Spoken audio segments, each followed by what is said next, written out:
Hujambo mtazamaji wa televisheni Muteba TV, karibu kuweza kuungana nasi katika uchambuzi wetu wa habari katika lugha bora tukufu la Kiswahili.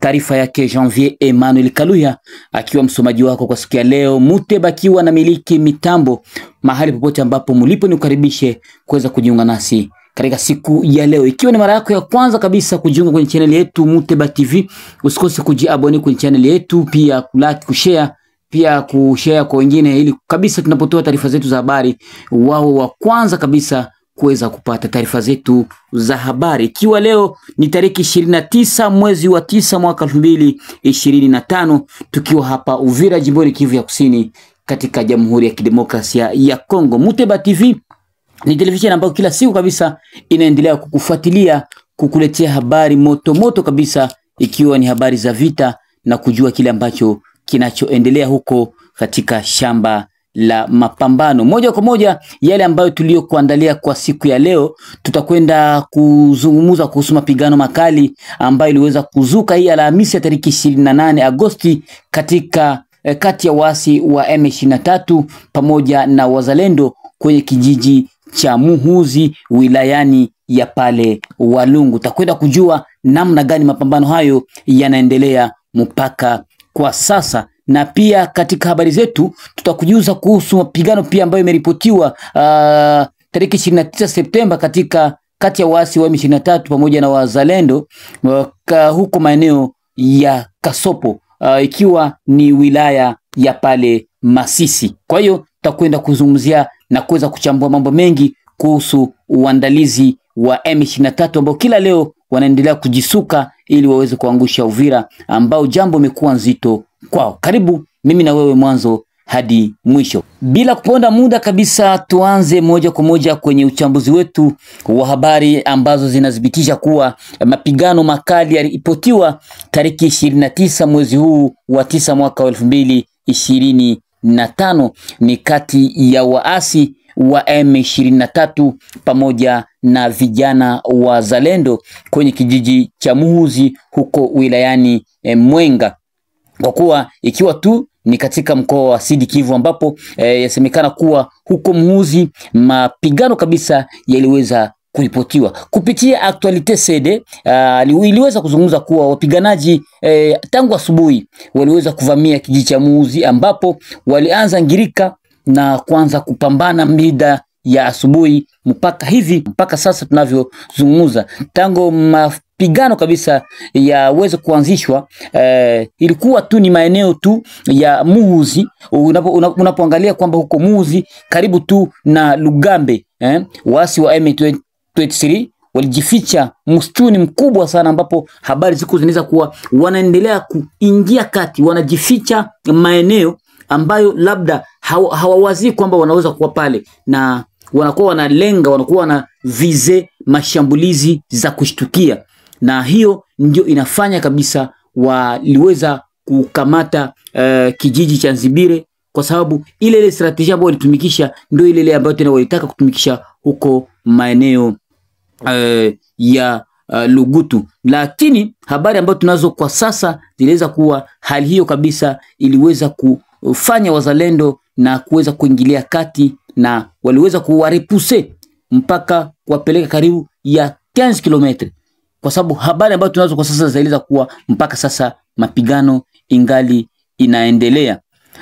Tangu mapigano kuanza huko maeneo ya msituni, vita imechukua sura nyingine kwa upande wa FARDC, kwa sababu wanataja kuwa wanajeshi wa Burundi nao pia wanashindikiza jeshi la wazalendo na FARDC huko msituni, na hiyo imefanya kuwa kabisa M23 iweze kupata kichapo na ishindwe kabisa kuweza kurekupere eneo ambalo ilikuwa sible. Siku moja kabla ya mapigano, yani juzi, pia iliweza kudhibitisha kwa kwenye kijiji cha Namalala, eneo tu la Kalemba, ndani ya kata ya Bashimu Kinji huko maeneo ya Fizi, ni pale maeneo ya Itombwe, pia waliweza kuonyesha kuwa kulikuwa affrontement ambazo zilikuwa sinyale tena eneo hilo, na ni kati ya AFC M23 ambao walikwenda kuvamia position nyingine ya wanajeshi, na wazalendo wakaweza kuingilia kati na milio ya risasi iliweza kulia. Unaona, donc wako wanatantoni. Ukiangalia kuhusu hali ya kufuatilia milima yote gisi inavyotembea kuanzia maeneo ya Minembwe unapanda, kuna sehemu nyingi ambazo M23 notamment Turwaneho Android ambao wako kwa pamoja, viji ambavyo recupere kupitia hii kukaa kimya kwa serikali wakati wako wanafanya cessez-le-feu, na wao ndio wako wanajisuka. Ukiangalia kwa sasa Minembwe iko mikononi mwa M23 Android na zingine makundi, lakini kutokana na hii hali ambayo iko inajirepete na ile kukaa muda mrefu, unakuta wanajisuka wanapointe sehemu fulani, wanafika pale wanabana, wanasuka wanapointe fasi fulani. Kwa hiyo kupitia wadadisi wa mambo ambao waliweza kuzungumza kama vile ndugu yetu Amuri Migombano alisema kuwa serikali ya Kongo inatakiwa kuwa makini, yaachane na mambo ya cessez-le-feu, kwa sababu hii cessez-le-feu inaweza kuriske hawa wa M23 waendelee wako na recupere nafasi zingine wakati wako cessez-le-feu. Ni vema waanzishe moja kwa moja na vita yanze, na wakupona wapone, na wakukufa wakufe, na wenye watakomboa nchi wakomboe nchi. Ndio vile aliweza kuzungumza. Na pia tarehe 29 Septemba katika waasi tena wa M23 pamoja na wazalendo eneo tu la Kasopo, hiyo ni wilayani Masisi, habari zaeleza kuwa pia kulikuwa affrontement ambayo iliweza kueleza kuwa wazalendo walianzisha nao mashambulizi ya pamoja zidi ya ngome ya waasi wa M23. Unajua hapa unapokuta Masisi kunakuwa na vita, lakini mwisho wa siku unasikia kwamba vita haiendelei. Mwisho wa siku unasikia kwamba vita imeshimamishwa. Mwisho wa siku unasikia kuwa wameshimamisha kwanza kwa muda.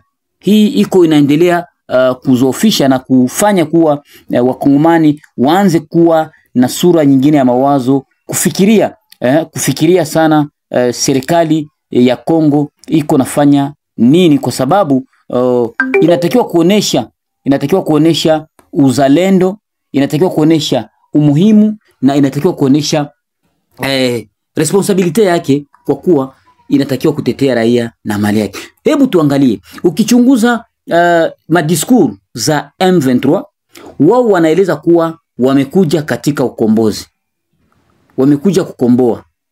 Lakini tukiingia sasa siritere, tuchunguze kiunaga ubaga, hao watu ambao wamekuja kukombolewa wanaishi katika hali namna gani? Tukiangalia raia wa Bukavu wanaishi katika hali gani? Tukiangalia raia wa Goma wanaishi katika hali gani? Donc unakuta wako kama vile wa prisonnier, ambao hawana muda ya kujitetea, na habari tunazo zote zilieleza kuwa zile ma-mouvement zote ambao mlikuwa sikia ma société civile, ma force vive, ma nouvelle société civile, ma mouvement lucha, manini, zile ma société civile zote na ma mouvement citoyen zote ziko suspendi, kwa sababu ukiangalia hawana ile tena muda ya kujieleza, hawana ile muda ya kusema kwamba raia na nyanyasiwa, tufanye maandamano, labda tunaomba kiongozi huyu abadilishwe. Hiyo hari, na ukiangalia kile ambacho wanataka wao kufanya, na hicho ndio wanafanya. Sasa hii imekuwa ni hali ya wasiwasi, kwa sababu itakuwaje nyinyi ambao mmekuja kukomboa watu msiwapatie watu nafasi ya kujieleza, na ukijieleza vibaya unapata tatizo, kwa sababu wanakusible na uende unapata matatizo, unaweza ukafungwa au unaweza ukauawa. Tuangalie sasa uchambuzi kuhusu vita hivi ambavyo vinaendelea kuripotiwa baada ya Nzibire kukamatiwa. Leo tulisikia kuwa Muzi nayo pia ilikuwa cible, na ukiangalia wazalendo wako wanaendelea kujisuka, wamoja wameanzisha njia kutoka Uvira wanaraforce Kamanyola, wengine wanapanda huko maeneo ya milima wakwenda kuraforce wenzao, na hii imekuwa ni tatizo, kwa sababu ukiangalia M23 ilikuwa na objectif ya kubana Uvira, lakini mpaka sasa imekuwa ni jambo zito, kwa sababu wazalendo wako kwa pamoja. Kitu ambacho tuko tunaomba kwa wazalendo, wawe kwa umoja, washirikiane kwa pamoja. Kama vile Gouverneur Jean-Jacques Lakano, makamu gouverneur wa province ya Sud Kivu, aliweza kuongoza kikao, alisema kuwa tunatakiwa kuwa kwa pamoja, tushirikiane kwa pamoja ili tuhakikishe kuwa huyu mwasi ambaye iko na tutesa tuweze kummaliza. Na ukiangalia kuna kuwa ushirikiano mkubwa sana kati ya jeshi la FARDC na wazalendo. Komanda vile ambaye waleta hapa Uvira pour le moment ni komanda ambaye iko na collaborer vizuri na wazalendo. Na kuna mambo mengine ambayo tunakuwa nayo ya siri ambayo hatuwezi sema kwenye media, kwa sababu hata maadui nao pia wanasikiaga television hii Muteba TV, lakini tunajikaza kuambia kile ambacho tunapitia juju. Hawawezi kujua sasa mipango ilivyo, lakini tunawaambia kwamba Uvira kila kitu kiko sawa, wazalendo wanajipanga vizuri, FARDC inajipanga vizuri, na ukiangalia